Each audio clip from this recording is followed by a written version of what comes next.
Great people, welcome back to the channel. Today we have a very different episode to bring to you. There's no review and preview, no fantasy talk. It is international break, and I thought I'd bring in an international guest, someone who has played for Bafana Bafana, Santos, Panathanikos, Supersport to name a few. And I'm talking about none other than Mr. Nasief Morris. How are you doing, sir? I'm good in yourself. I'm good, thanks. Thank you for taking the time to join us.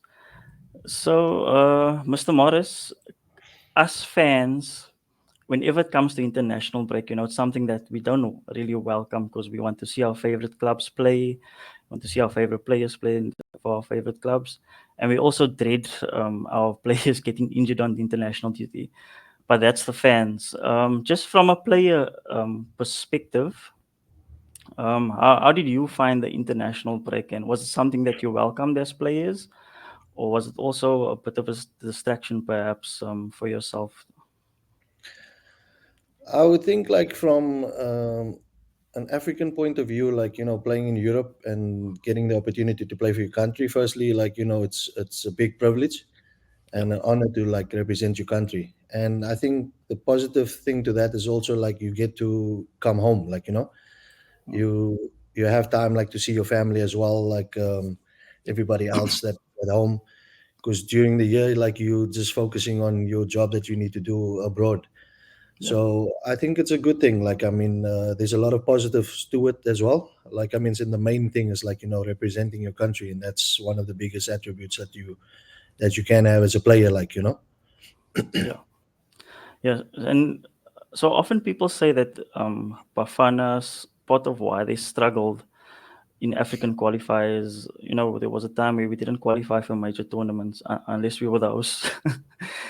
And they say that often players will describe it as very difficult to play in certain parts of Africa because, in terms of preparation, they make it very difficult for the opponents. They give them very basic accommodation. They make sure you travel far to get to the stadium and to the training facilities. So it takes a lot of energy out of the players.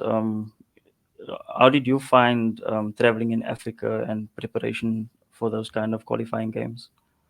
It used to be very difficult. I mean, I always used to tell everybody back home, like once you start traveling in Africa, then you actually appreciate like what we have in South Africa, Yeah, the infrastructures, the facilities, like all those kind of things, like the living environment.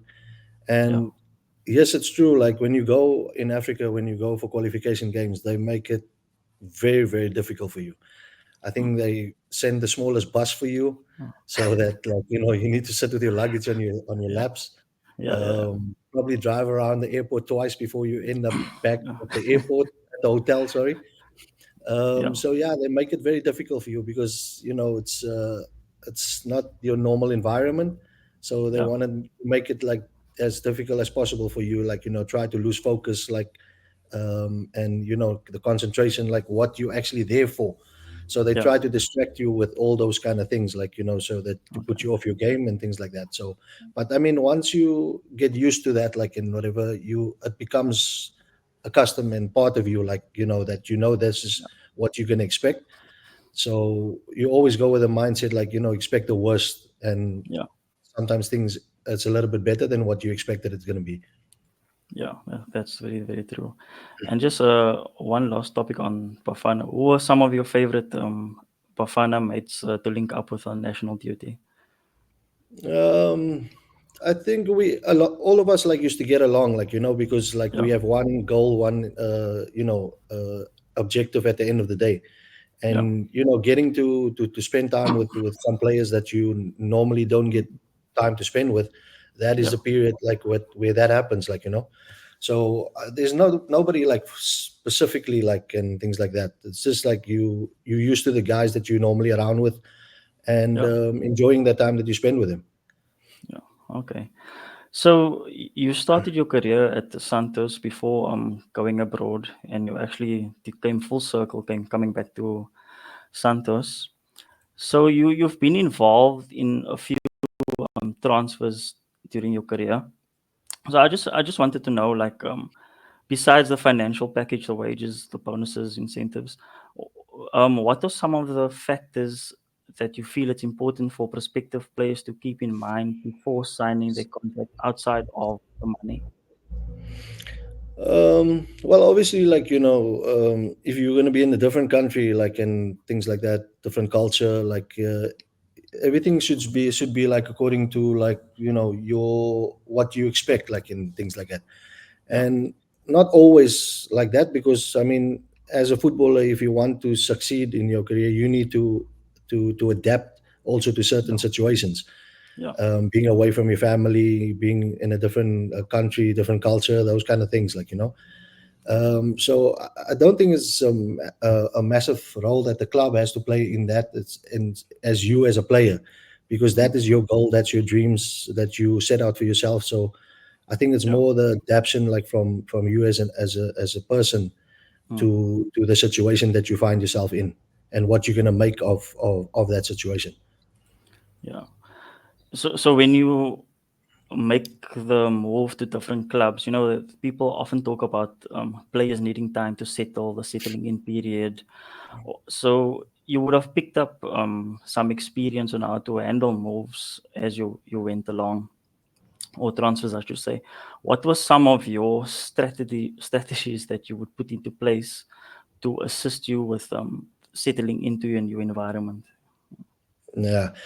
Yeah, I've had a few of those. Like, yeah. So whenever I found myself in a new at a new club, like for example, the first thing I would do is like try to figure out like how things are run. For the first few months, like I would just focus on why I'm there, what I need to do, how I get the best out of myself, like Mm, for the club. yeah, And once that happens, and then things just starts flowing after that, because then you start getting comfortable, you made new friends, and adapted to the situation. That was my way of doing things. Like I always used to focus for a few months on my specific role, why I'm mm. there, what I need to do, and then after that, just enjoy myself. Did the club in any way help you with your settling in?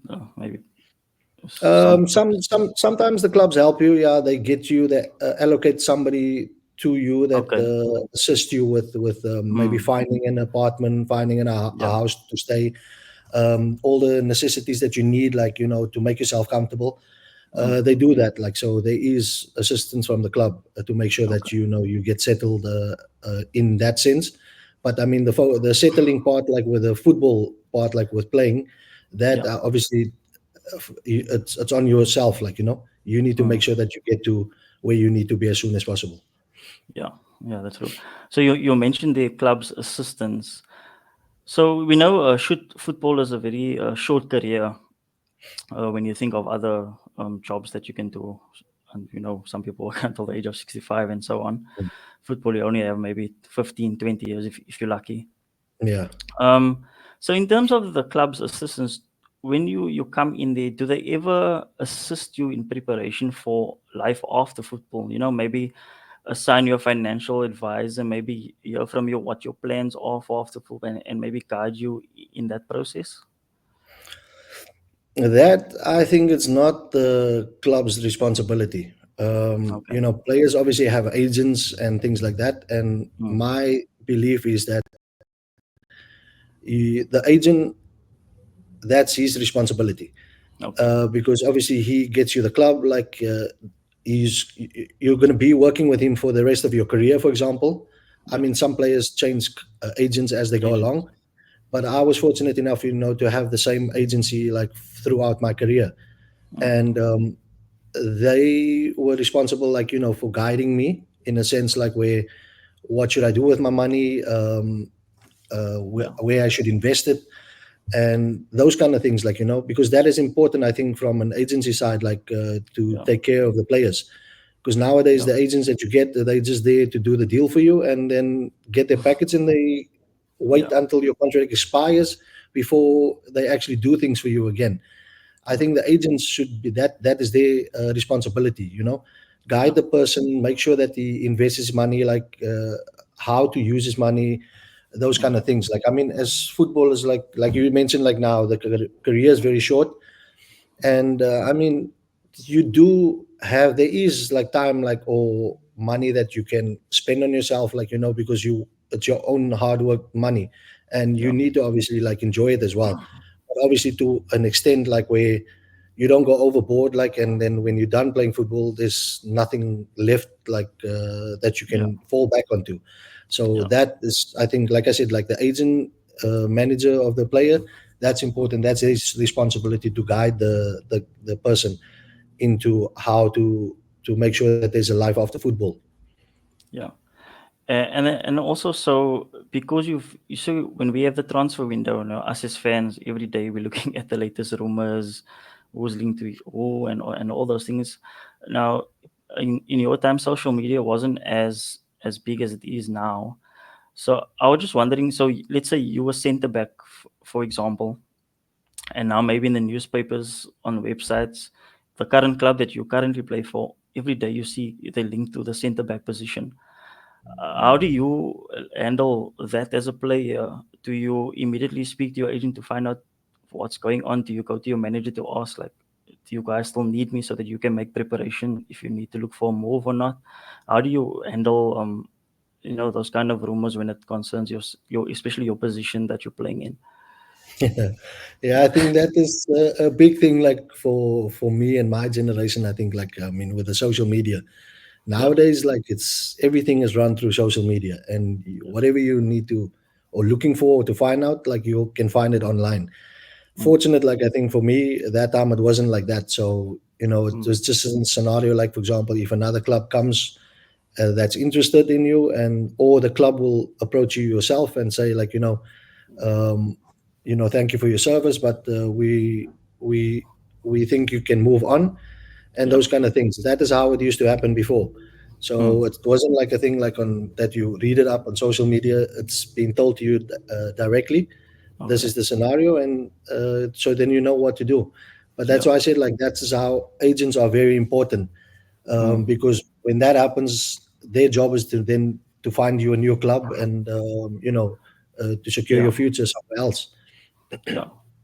Yeah. Very, very true. Okay, so just the other night, I was listening to an interview with one of your former teammates, Mr. Benny McCarthy, and he described what it was like scoring a goal in the Champions League. He described it as indescribable feeling. So obviously, you played against some top teams, Madrid, Arsenal, Barca, Atletico, to name a few. Just in a brief summary, how was that experience for you during those days? I don't know if I'll be able to, like, explain it the way he explained it, but, like, for Yeah, me, the one I always used to say, like, it's something that you cannot explain. Like, yeah, if I use Champions League for example, like, when you coming out of the tunnel, you're on the field, that yeah, Champions League song is playing, the ball has been shook, like, on the halfway line, like, it's yeah, just goosebumps that's that you get, like, and it's like you said, undescribable feeling, like, it's something yeah, that you cannot explain unless you are there, you experience it, and you felt it, like, yeah, but yeah, that is how it is, seriously. yeah. And without making maybe yourself or fellow professionals seem in a bad light, let's say, for example, the no camp, the Bonabos coming up in the Wednesday midweek.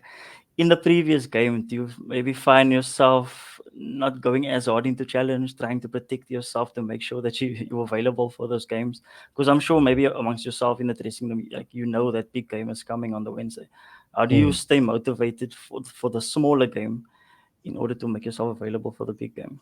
Yeah, look, that is the thing, like, as a professional, like, there should never be a smaller game or an easy game, like, for you, Yeah, you should approach every game exactly the same, like, with the same intensity, mm, attitude, like, the will to yeah, win and all those kind of things.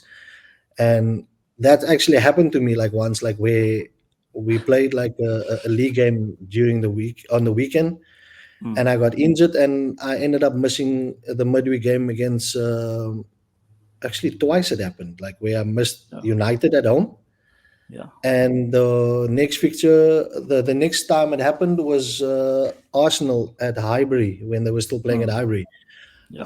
I missed out on that game, but I was on the bench. But I ended up, like, On the not bench. being a starter because of Yeah, coming back from an injury, and those mm, kind of things, because that is how it is. Like, you get injured, and yeah, the next game you can't just walk into the team. You need to mm, work your way back into the team. So yeah, it's difficult in those situations, because like things are unforeseen. Like unforeseen things can happen. Like, you yeah, it could be by accident, or those kind of things, and that is just how it is in football. You can't mm, prevent these kind of things from happening. yeah. That's true. Also, they always say the harder you go in, the less you get hurt. So sometimes it's just better to just just Yeah. give it your all. So like one or two of your results against Barcelona, the one was a 5-0 defeat, and the Mm. other was a goalless draw. You were actually the only team, I believe, that held Barcelona that season to a Exactly. goalless draw. So there is like a clear disparity, playing at home versus playing away from home. Mm. Just like we all know that the football field is the same for everyone. There's two poles, there's 11 players on the pitch, but there's always a clear distinction between home and away. Like, what were some Yeah. of the challenges that you found playing away from home as opposed to playing at your home stadium? Well, you've obviously never experienced, like, an atmosphere like playing in the Greek league and playing for one of the biggest teams in Greece. Mm, The support is incredible, mm, and that is the experience that I had playing at home. Like, in games like that, because you're playing in a stadium with like 50, 60,000 people. yeah, That's like your home fans. yeah, So that is obviously an extra boost, like, and motivation for you, like when you play at home. And that game yeah, that you're talking about, the 0-0 at home, that yeah, was the only game in that year of Champions League that we were the only team that Barca didn't score yeah, against in that specific, because every game. game that they played in that year, they scored in that Yeah, game, in that games. mm, And then, going away, like, obviously, like Camp Nou, um, the intimidation, like, with the supporters as well, and knowing that you're playing against one of the best teams in the world. yeah, Uh, it also depends, like, on how everything starts, like, because in that game we ended up going 1-0 down in like 40 seconds mm, yeah. without even us, one of us, That touching the ball. They that doesn't sent it. help. They kept the ball. They draw us out. I remember I followed Samuel Eto'o into the midfield, and the ball got played over my head. And the next thing, Van Bommel is 1-1 with the keeper, and 1-0 Yeah, down like after 40 seconds without us even touching the ball. So, yeah, those kind of things, like, playing against those type of teams. mm, If you don't manage to hold your own, like, and then you're gonna get embarrassed, and that is what happened to us. We ended up losing 5-0 in Camp Nou that day. yeah. So if you could pick one favorite Champions League game, which one would it be? I think it would be it wasn't an official Champions League game. It was the Okay. playoff for us to get into the group stages. Okay.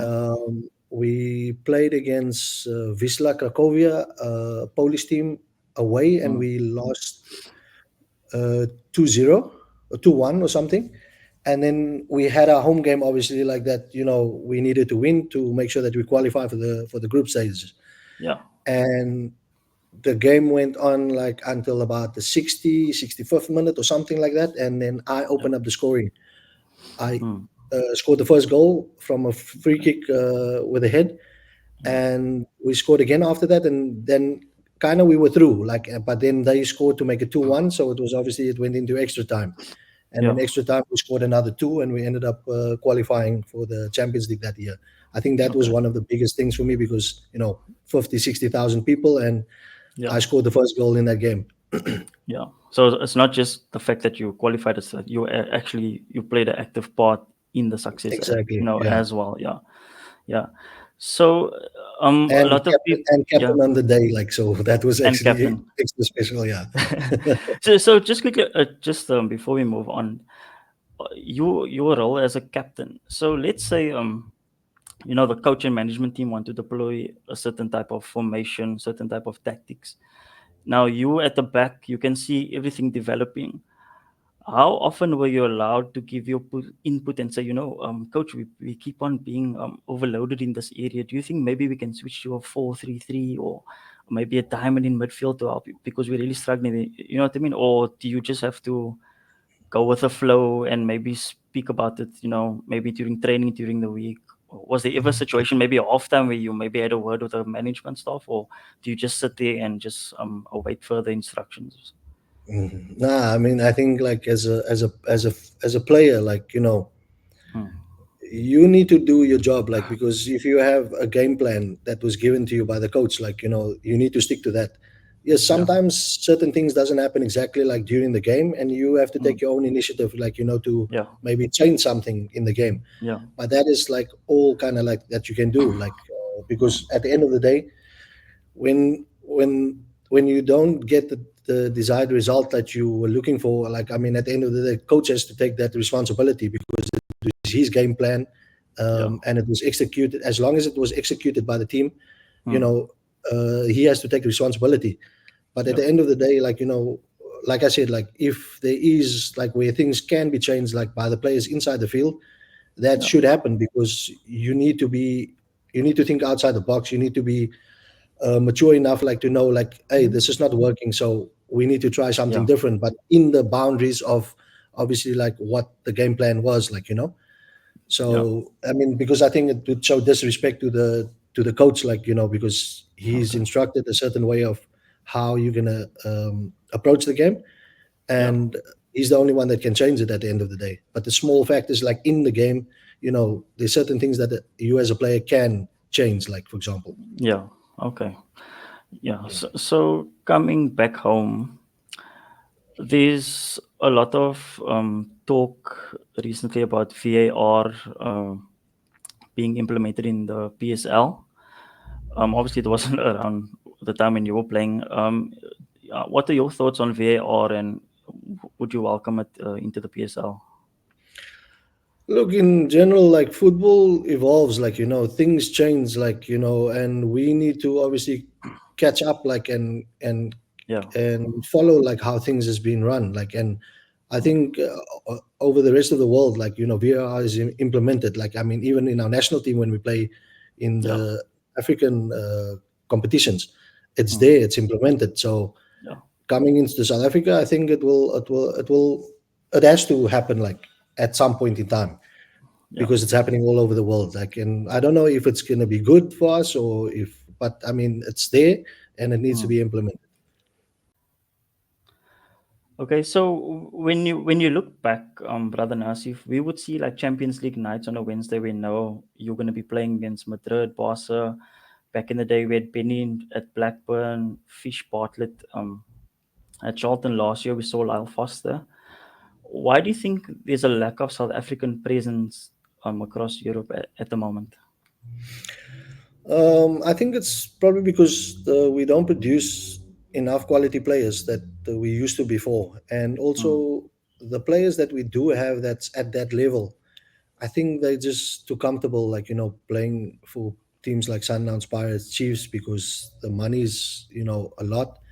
And I don't think they want to challenge themselves, like, to see how far they can actually Oh, how far they can get in football, and yeah, like at which club they can end up, like, because some of yeah, these players, like, also think, like, they superstars in South Africa, and they should just walk into a big team in Europe, which is, it's not normal, it's not possible. no, yeah, And that is like, speaking of my experience, for example, you go to Europe, you play for a smaller team, and you're mm, putting yourself in the shopping window. And that's what happened to me with playing at Aris in Greece.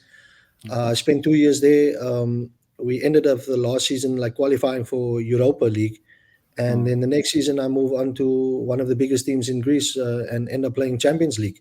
yeah, So that was like my hard work that got paid off. Like, putting myself out there, like, doing the best that I could, and mm, then moving to a bigger club and end up playing in the highest level of club football, like, in the world. mm, And that is what it's all about, like. And that's how other countries, like, notice you as well, playing in the Champions League. That's how my move ended up happening to La Liga. yeah, And I think that is the way how, you go about it. Like, you need to challenge yourself to try to see how far you can go. And my dream was always to play against the best in the world, and mm, that's I achieved that goal and that dream in my career.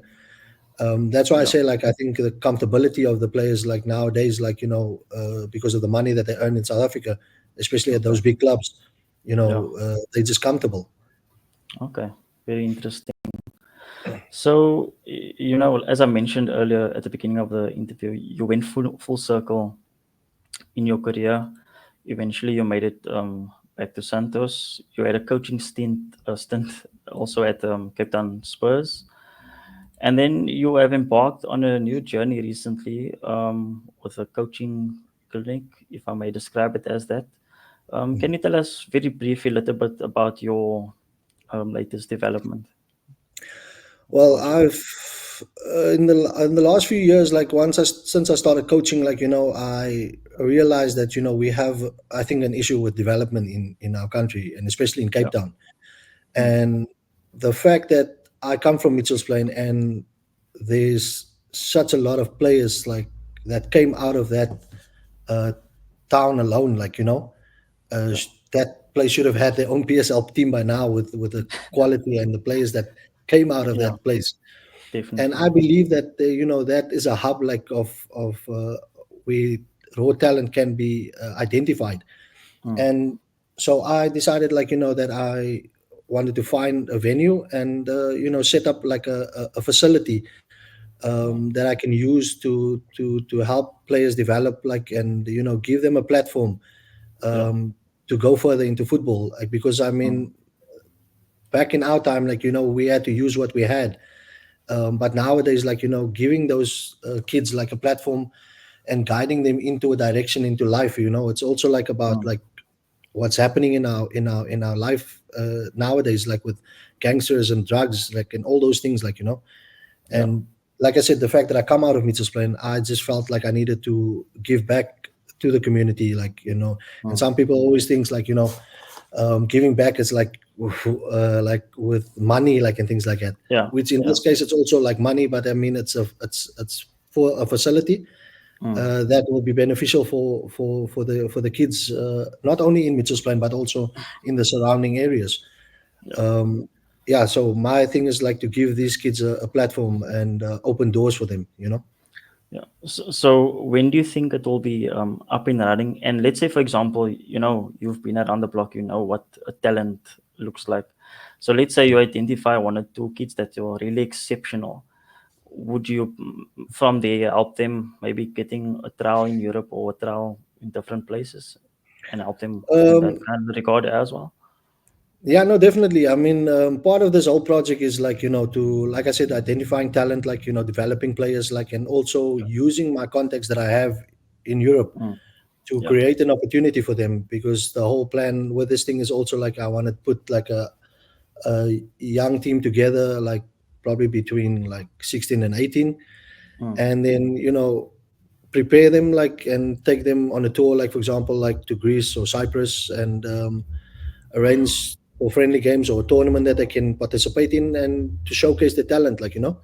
and that is like I said, like, with opening doors, like, creating opportunities for them, because at the end of the day, like I said, like, with me, even, like, you get that opportunity, and then it ends up being in your hands.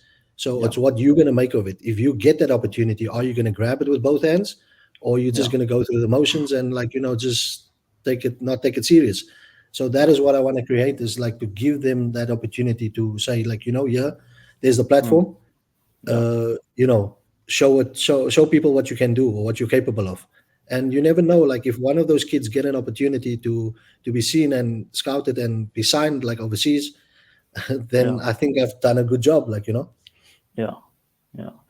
So obviously, if it's a coaching clinic, you would need coaches. Do you maybe see further down the line that your facility could be a place where people can maybe complete their D license or C license and Yeah, no, assist that you is in like, coaching that's the kids? part of the thing, like, so the facility will Okay. obviously have astro courts, Mm, and then grass fields as well. A clubhouse will be up as well, will be put up as well, where there will be a facility where it can be used yeah. for entry level D licenses, coaching courses.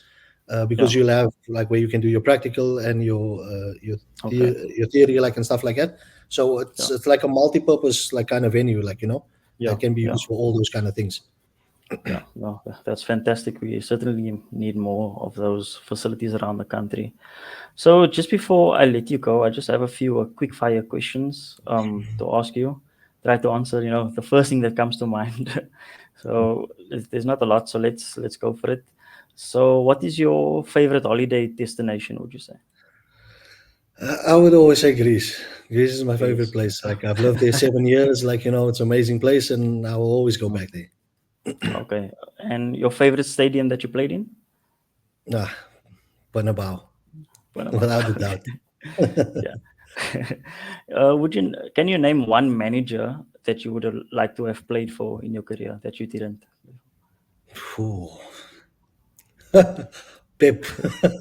Pep. Okay. Yeah, Pep. No, definitely. Like I mean, because I think like the type of player that I used to be, like Mm, like not a robustic like center back. Like I was yeah. a center back that wanted to play football. Play with the So ball. Yeah. his type of way of playing, like would like I think I would have probably fit in there. Like, but I mean, and have a guidance of a coach like that. Like Yeah. Okay. And what is your favorite football kit that you collected from an opponent, maybe like after the game or so on? your If you could pick one, there's a or lot. I think you okay, if can I give have us to two. pick one, then I will pick Thierry Henry. Thierry Henry. Uh, yeah, Okay. Barcelona. When he was at Barcelona. Okay. Was it something that you pre-plan, or as soon as the final whistle go, do you just see who's the nearest person to you and and go for that Yeah, play? I know because these guys, some of these guys, like they're back then, like what they used to do is like before the game even start, they will go to the Okay. guy and say, "Hey, can I have a jersey after the Okay. game?" Like. Yeah. So Yeah. I was like that. Like once the game starts, I need to be focused on my job. Okay. So whatever happens after the game, whoever I get after the game, Yeah. if I manage to get it, I get it. If I don't, I don't. Yeah. Unfortunately. Okay. So, if you weren't a footballer, what other job do you think you would be interested in? Honestly, I don't know. No. I was in technical school in Mitchells Plain, Okay. Princeton. So Okay. one of the subject that I was in was electrical.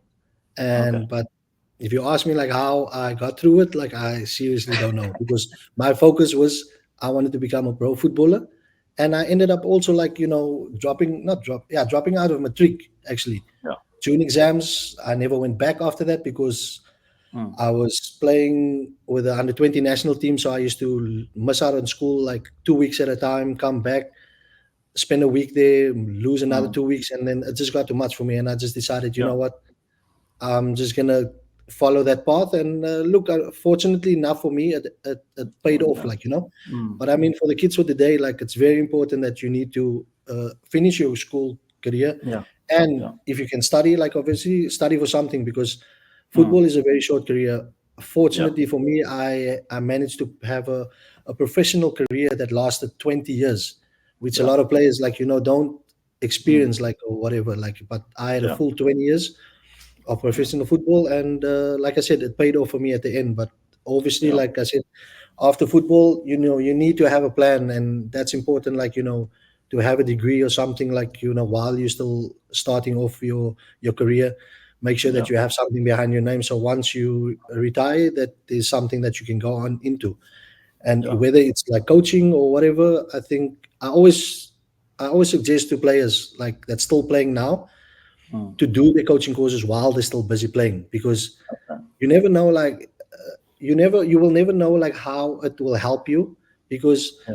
as a player you have like a mindset like that you stick to like while you're playing, Mm. but once you start doing your coaching courses you see a broader picture Yeah. and Yeah. you understand like why coaches Okay. want certain things from you, Yeah. and that automatically will open your mind and it will make you a better player because you Mm. will understand whys and those kind of things like Yeah. and how Okay. things need to be done.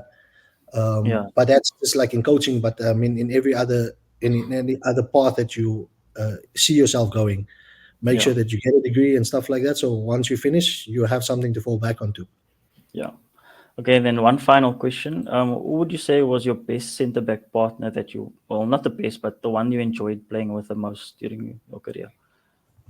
Oh, there was a guy at Panathinaikos that I played with, Dutch, Denmark international player, Mm.